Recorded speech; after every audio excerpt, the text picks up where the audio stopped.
organization. We have Christina Bennett to talk to us about her organization. Woo! Yeah!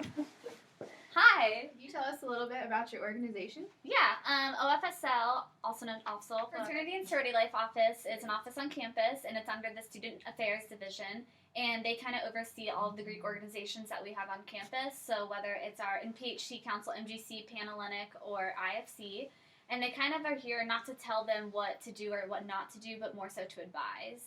So what are some of the stated goals of the organization?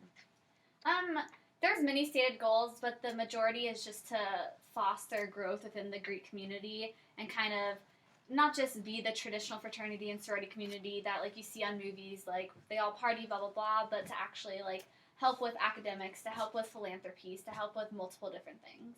What are responsibilities allocated within the organization? Well, within the organization, we have 3 people in the office. We have the assistant director, which is Laura Fox. Her new last name is actually Worrell.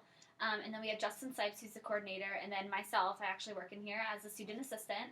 So as far as responsibilities, they mainly come from the 2 higher people, starting with Laura, the assistant director. She kind of allocates what needs to happen and who needs to be doing it. So responsibilities definitely come down from her. And then when she's absent, it comes from the coordinator, Justin. How are some of the activities coordinated? Well, our office is pretty close when it comes to, like, the culture and whatnot. So we all are, since it's only 3 of us, we spend a lot of time together. So we'll do a lot of, like, outside lunches or just, like, if I'm working on something on my laptop, I'll be able to go sit into their office and just talk to them. So we do a lot of things that way. How are decisions within your organization typically made? It's kind of, they set high expectations for us to all kind of make our own decisions. When it comes to, like, bigger things like spending money, you know, a couple hundreds of dollars, then we'd obviously go get it approved through the assistant director. But otherwise, it's kind of all of our own decisions. How many meetings do you have, like, per week? Well, the office does get pretty busy because we have every single organization president and their delegates coming in asking questions about what if they should do this or that. So it's hard to always get time to, like, talk and discuss things. So for the most part, I have 1 hour a week with the assistant director, and we sit down. She asks what I'm working on. I tell her, and if I have questions, I ask her. So we normally have, like, one-on-one meeting a week, and if I need anything, I can always, like, it's pretty open, so I can walk in there if I need to. Evaluation based on performance or outcomes? It's a little bit of everything, because we all kind of work as a team, so it's, like, no one is ever really getting, like, personally evaluated. So it's, like, say if we put on an event, and it's an amazing event, we all kind of, like, take the, like, I don't know the word, take the, like, celebration for it, whatever. So it's not really evaluated. If, like, I did a bad job, it would be like, oh, Christina, like, it's all your fault. Like, it's just kind of like, okay, well, next time we all need to, like, do this better. So. Awesome. Well, thank you for joining us Thank today. you. Next up, we have Derek. Hello. Hi, Derek. How are you? Doing well. How are you? Good. What kind of training and education is provided by the organization? Great question. OFSL actually gives opportunities for all of their members that come in and for the employees that work there to go to leadership training conferences all throughout the country. And so there's a Panhellenic conference that the sorority presidents go to, and Laura Worrell, her new name, is able to attend the conference with the presidents. And Justin Sipes is able to go to the International Fraternity Council's conference every year as well. And so UNF just pays for that, and it gives them an awesome opportunity to connect with other advisors and other employees and other Office of Fraternity and Sorority Life members, and they can network and just communicate on what's positive in their environment and what they can improve over here. Within the organization, do people tend to jab or tease at each other? OFSL fosters an incredible environment where people can come and just be open and honest and can communicate their problems, and so there isn't any jabbing or teasing here, but it's an environment where people can come and just share what's happening in their organization. And so UNF has a no hazing policy, and if there's any issue, anyone knows that they can come and talk to the employees here and be honest and open about it.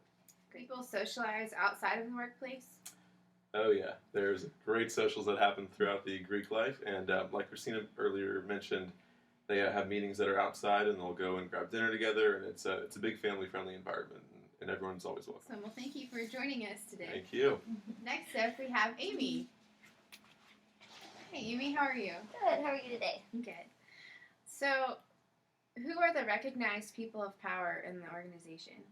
Other than the people that were already mentioned by Derek and Christina, the fraternities and sororities are governed individually by their chapter executives, and then also on top of that, with the interfraternity council and the Panhellenic exec. What sort of issues produce conflict? The only major conflict that would arise is when a certain chapter or a certain individual does something unethical, I would assume.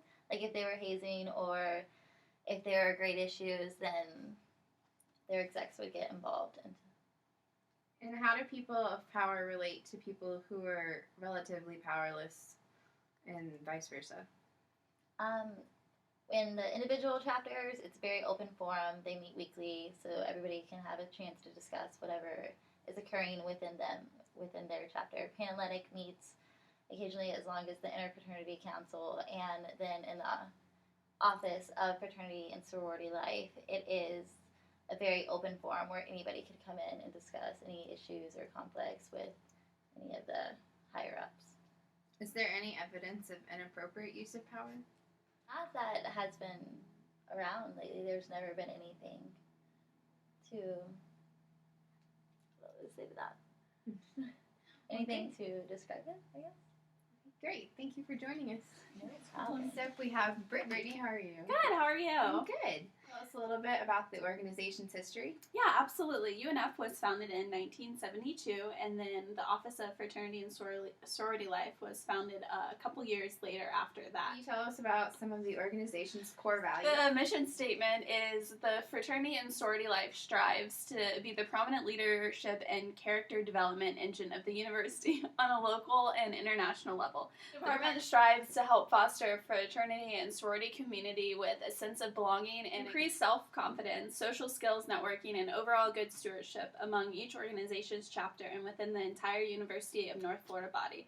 The fraternity and sorority life endeavors to advocate for the personal growth of all students involved in a fraternal experience by supporting the common community pillars of strong academics, performance, leadership, fellowship around campus life. What seem to be the most potent symbols? I feel like one of the most potent symbols for OFSL is philanthropy and it's also one of their values because they make sure that each fraternity and sorority strives to do a lot of community service around the Jacksonville area. How often are ceremonies held? Well, each chapter within the sorority and fraternities hold rituals and ceremonies based on their own values and all of the rituals that they hold. So it just depends on each of the chapters within OFSL. Thank you guys for joining us today. We hope you learned a lot about OFSL and what it does. We hope you learned a lot. Thanks for joining us.